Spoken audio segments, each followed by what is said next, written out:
June 26, 1977, Indianapolis. As Elvis took his final bow, the crowd roared, and a woman in the front row suddenly collapsed. Security rushed in, chaos rising.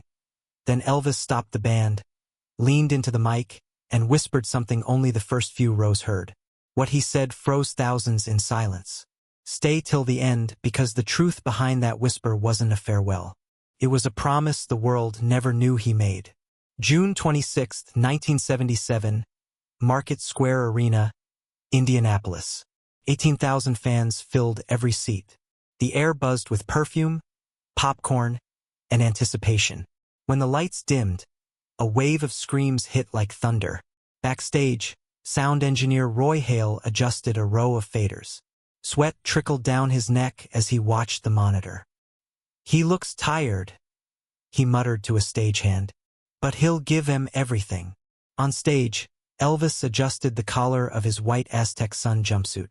Rhinestones caught the spotlight, scattering it into a halo around him. He took one slow breath, whispered under it, "One last time."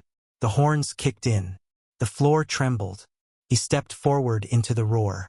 People screamed his name like it could keep him alive. For 2 hours, he carried them through every era. The early rock hits, the Vegas ballads, even a gospel medley that made a few fans cry.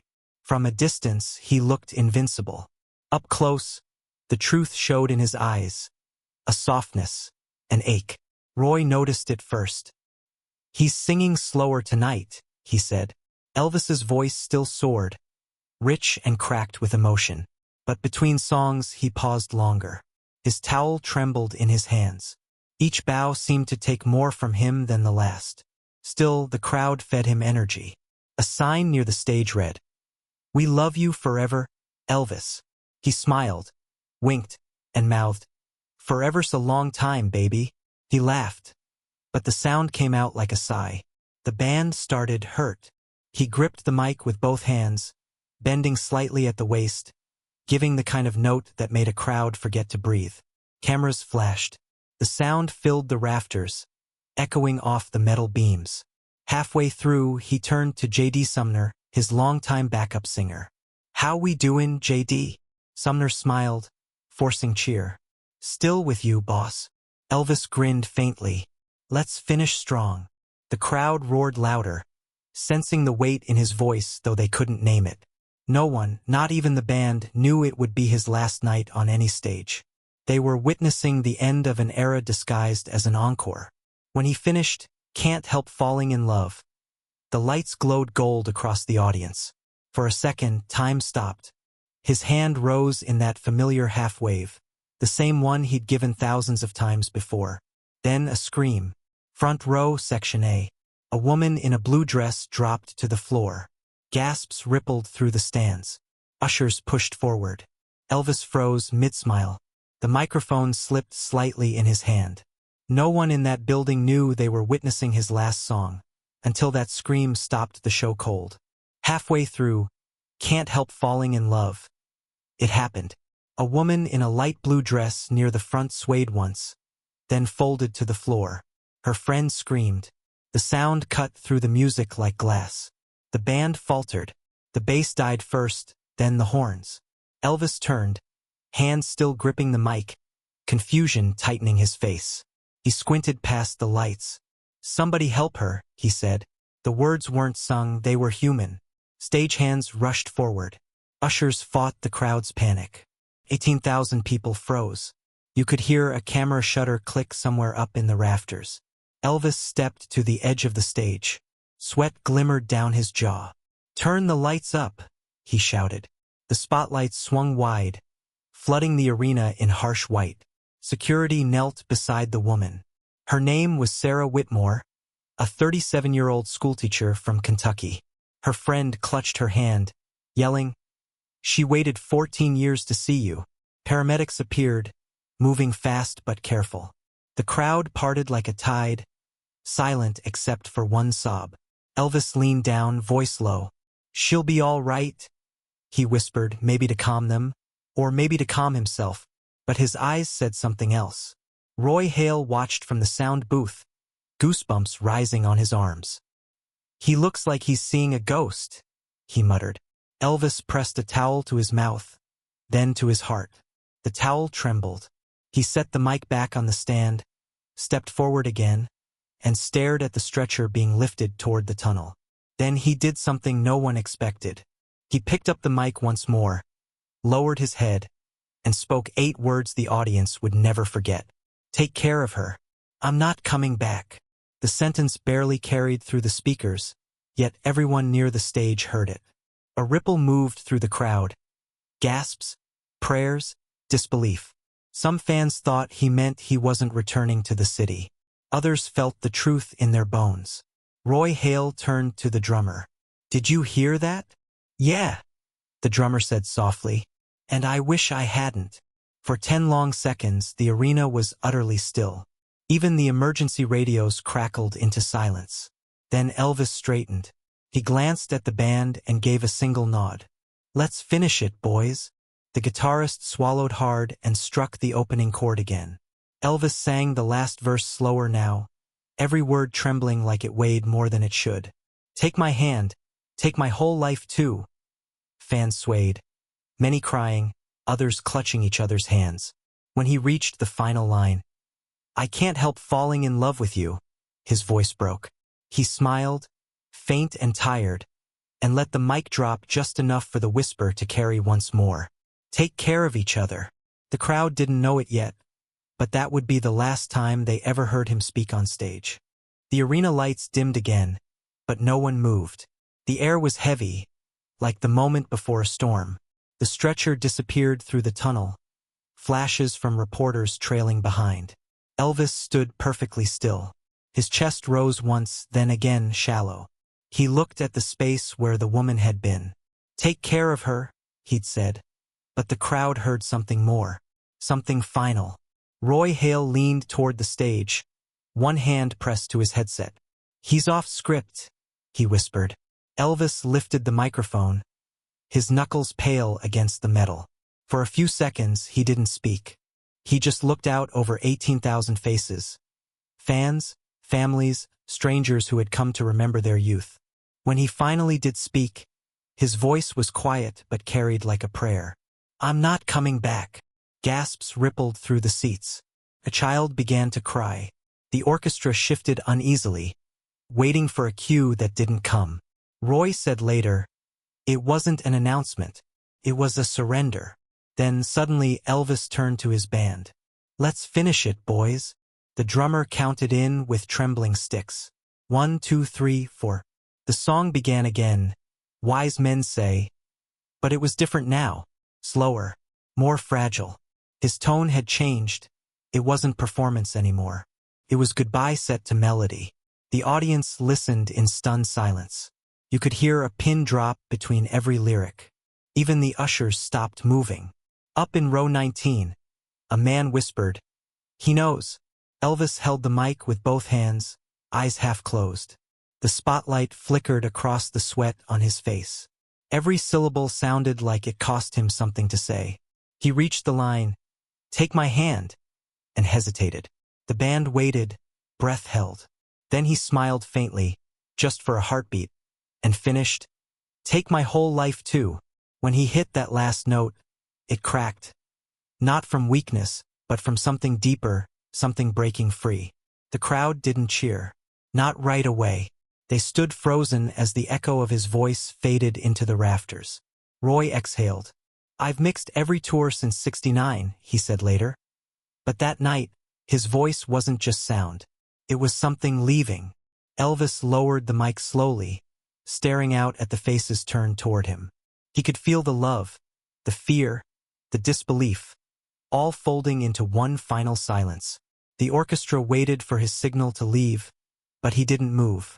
Instead, he whispered one more time, barely audible, "Thank you." And then, for the first time in his career, he didn't walk off. He just stood there, under the lights, surrounded by quiet. When the final chord rang out, the crowd erupted, but he didn't wave, didn't smile, didn't speak. He simply bowed his head. And when he looked up again, his eyes glistened as if they already knew what came next. But he didn't leave the stage. The final note hung in the air like smoke. The crowd waited for his signature wave, the kiss to the audience, the quick exit. But Elvis didn't move. For a moment, the only sound was the low hum of amplifiers and the distant shuffle of the band. Then, slowly, he set the microphone down on the piano lid. He looked exhausted but peaceful. The stage lights softened around him, turning gold against the white of his jumpsuit. Sweat rolled down his cheek like a tear. The audience held its breath. Then, with deliberate calm, he walked to the edge of the stage and knelt. A blue scarf, dropped by a fan earlier, lay tangled near a speaker. He picked it up gently, turned it over in his hands, and pressed it to his lips. "Give this to her," he said to a nearby guard. His voice was barely above a whisper. "Tell her I said thank you." The guard nodded, unsure whether to move. The crowd erupted, thinking it was part of the act. But Elvis didn't smile. He stayed on one knee, the scarf still in his hand, eyes scanning the first few rows as though looking for someone, or something, to hold on to. From his booth, Roy Hale whispered, "What's he doing?" No one answered. Elvis stood again, slow, steady. He turned to face the crowd. The house lights caught the rings on his fingers, the shimmer of his belt, the weight of a man who'd carried an empire on his shoulders. He took one long look around the arena. Thousands of fans stared back, silent, reverent. Some waved, others prayed. And then he said it. "Take care of each other." The words weren't shouted. They floated. They wrapped around the arena like music, soft, final, unforgettable. Someone in the upper deck screamed, "We love you, Elvis." He smiled this time, small, honest. He didn't bow the way he used to. No grand flourish, no cape spin, no spotlight exit. He simply lowered his head and let his arms fall to his sides. A moment passed, then another. The curtain began to descend. Roy Hale's voice came over the calm. "That's a wrap, boys." But on stage, Elvis didn't move until the fabric brushed his hair. For the briefest instant, he turned and looked back at the piano. The same one that had carried every heartbreak, every song, every whispered promise. He raised his hand, 2 fingers up, the simple salute he always gave his band. Then he stepped backward into darkness. The house lights came up. The applause roared like thunder. But the stage was empty. That was the last time the world ever saw him on stage. For the crowd, it felt like the end of a concert. For history, it was the end of an era. When the house lights came up, nobody moved. People just stared at the empty stage, the glowing microphone stand, the towel draped over the piano bench. It felt like a church after a sermon, holy and hollow at the same time. Then someone in the back started clapping. Slowly, others joined, until the arena filled with applause that wouldn't stop.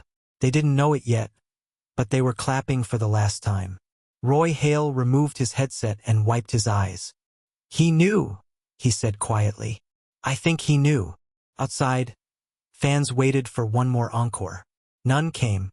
The white limousine rolled away under flashing cameras, and Market Square Arena emptied like a dream dissolving at dawn. 2 weeks later, a bootleg tape surfaced in Memphis. The sound was rough, crowd noise, static, mic feedback.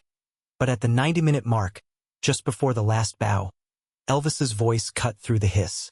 "Take care of each other." The clip spread fast. Local stations played it on loop. Late-night DJs whispered over the airwaves. The King's last words weren't sung. They were spoken. Radio DJ Marie Keller, who ran the midnight show on WTMP Memphis, replayed it every night that summer. Listeners flooded her line with calls, crying, praying, arguing over what he meant. One woman said, "It sounded like a goodbye." Another insisted, "No, it was a warning." He was tired of the fame. But most agreed on one thing. The whisper didn't sound like despair. It sounded like peace.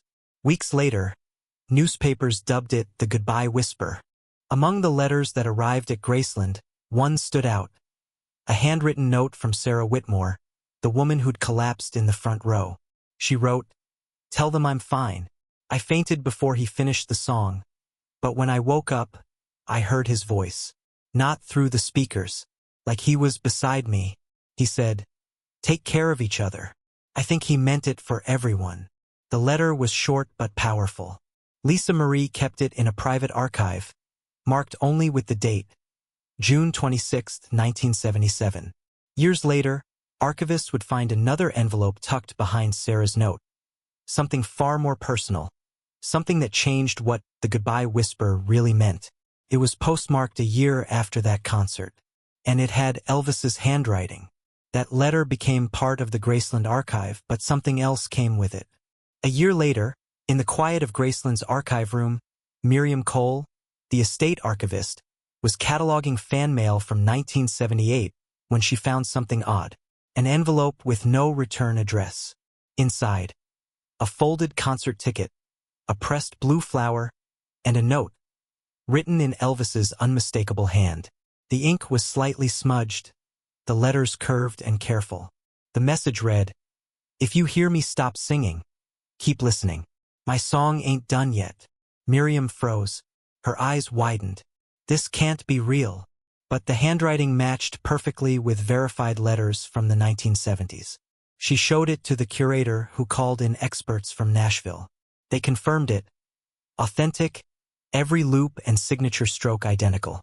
The press never learned how it ended up in the archive, but Sarah Whitmore's family said she received a mysterious package weeks after the concert. The postmark? Memphis, June 27, 1977. One day after his final bow. Roy Hale, the sound engineer, was called to examine the letter too. He read it twice, shaking his head. "I told everyone that night felt unfinished. Now I know why." When word leaked, fans called it the King's Promise. WTMP radio host Marie Keller aired it live during her midnight special that August. "Maybe," she said, "he wasn't saying goodbye. Maybe he was leaving instructions." That night, phone lines jammed again. One caller whispered, "He meant the music will keep us together." Another said, "He knew he was running out of time, but not out of love." The recording of his whisper, combined with the letter, spread like wildfire. Bootleg cassettes titled The Promise Sessions appeared across the South. Elvis's words, "Keep listening," echoed in fan clubs, memorials, and candlelight vigils. For many, the letter changed everything. It wasn't an ending. It was an echo. Graceland quietly added it to the official exhibit behind glass under soft light. The display label read, "Recovered letter, 1978. Verified handwriting. Final message of Elvis Presley." Visitors often stood in silence, reading those 13 words over and over. Some cried. Others smiled. A few said they could almost hear him humming behind them. And every year on June 26th, fans would gather at Market Square Arena's memorial site and play the final recording, just to keep listening. Because the promise had become prophecy. And at the 20th anniversary vigil, that promise came alive again. August 16th, 1997, Graceland.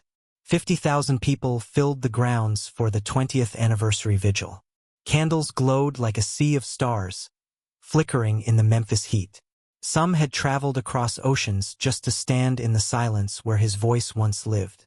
A low speaker played "Can't Help Falling in Love," the same song he'd sung the night of his last bow. The sound drifted across the crowd like a ghost's lullaby. At exactly 10:40 p.m., something happened. The music cut out mid-chorus.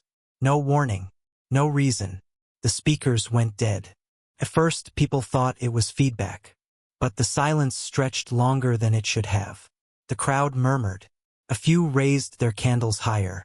Then, faintly, so faintly it could have been imagination, a familiar voice rose through the static. "Take care of each other." The words were soft, strained. The same 8 he'd spoken 20 years earlier in Indianapolis. Some screamed. Others fell to their knees. Marie Keller, the radio DJ who was broadcasting live, froze mid-sentence. "You all heard that, right?" she whispered on air. "It's him. It's the exact audio." Technicians swore later that no recording of that whisper had been loaded into the system. The track had been verified, pure instrumental. No vocals, no overlays. But everyone there heard it. Roy Hale, now retired, stood in the back of the crowd. He felt tears sting his eyes. "I mixed that concert," he murmured. "It's not feedback. That's his voice. Same tone. Same breath." When the speakers powered back on seconds later, the song continued right where it had stopped, without a glitch. The next morning, headlines spread across the world. "The King speaks again. Echo at Graceland stops fans cold." Skeptics called it coincidence. Fans called it connection. In response, Graceland unveiled a bronze plaque near the gates 2 months later. Its inscription read, "Take care of each other, Elvis Presley, June 26, 1977. That year, the whisper played again. At the same time, the same second, every June 26th since, the sound system glitches for exactly 8 seconds. And every year, 50,000 candles tremble together in that stillness. People say the voice fades a little softer each time, but it's still there, not as a ghost, as a memory that refuses to quiet. Because some echoes don't fade, they wait. And every June 26th, that whisper still waits with them. They called it coincidence. Fans called it connection. Every June 26th, the whisper returns. 8 seconds of silence followed by a voice that sounds like it traveled through time. Some say it's just archived feedback. Others don't bother explaining. They just listen. Standing under candlelight at Graceland, you can feel it. The quiet pull between myth and memory. The air hums not with fame but with something gentler, care. Because that's what he left behind. Not gold records. Not flashbulbs. Just a message that outlived him. Take care of each other. Simple words, but they stuck. Fan clubs turned into charities. People who'd never met shared letters, stories, kindness. Decades later, that whisper still moves through the world, like a melody with no end. Roy Hale, now in his 80s, once said, "He didn't say goodbye. He said keep going." And maybe that's the real legacy. Not the songs or the suits, but the reminder that love, even whispered once, can echo for a lifetime. The King didn't leave with a song. He left with a promise. What would you whisper if you knew it was your last bow? At Graceland, every June 26th, that whisper still echoes. Quiet, steady, alive. If the story touched you, share it with someone who still believes legends never really leave. Because sometimes, the greatest goodbyes aren't the ones shouted to crowds. They're the soft words we say when no one's listening. And maybe, like Elvis, we only truly last when our kindness keeps echoing after we're gone.